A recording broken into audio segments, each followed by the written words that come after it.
അമേനിയിൽ നടക്കുന്ന price money athletics മീറ്റിൻ്റെ പുതുപുത്തൻ വിശേഷങ്ങളുമായി നമ്മുടെ അത്ലറ്റിക് കോച്ച് നടക്കുന്ന മൈതാനത്തിൽ നിന്നുള്ള പുതുപുത്തൻ വിശേഷങ്ങളുമായി അത്ലറ്റിക് കോച്ച് നമ്മോടൊപ്പം ചേരുകയാണ്.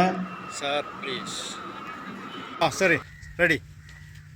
മൂന്നാമത് inter island prize money athletics ചാമ്പ്യൻഷിപ്പിൻ്റെ രണ്ടാം ദിനം മോർണിംഗ് സെഷൻ അവസാനിച്ചപ്പോൾ രണ്ട് ഫൈനലുകൾ, shot put women and high jump men.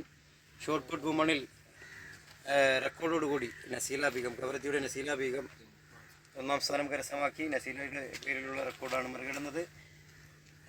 High jump മെന്നിലും റെക്കോർഡോടുകൂടി തന്നെയാണ് കിൽത്താനിൽ നിന്നുള്ള സാബിത്ത് 1.83 മീറ്റർ ചാടിയാണ് റെക്കോർഡ് മറികടന്നത്. നിലവിലുള്ള മുഹമ്മദ് അഫ്സാൻ്റെ റെക്കോർഡാണ് മറികടന്നത്. ഇനി ശേഷിക്കുന്ന ഈവനിങ് മത്സരങ്ങൾ 5 മണിക്ക് 4 ഫൈനലുകളാണ്.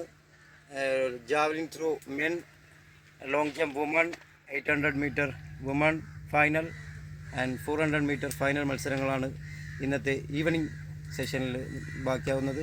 ഇനി ഒരു ദിനം കൂടി ബാക്കിയുണ്ട് മൂന്നാമത് inter island prize money athletics ചാമ്പ്യൻഷിപ്പിന്. Thank you sir, thank you. ബാക്കി വിവരങ്ങളുമായിട്ട് വൈകിട്ട് എത്തുന്നതായിരിക്കും. ഓക്കെ.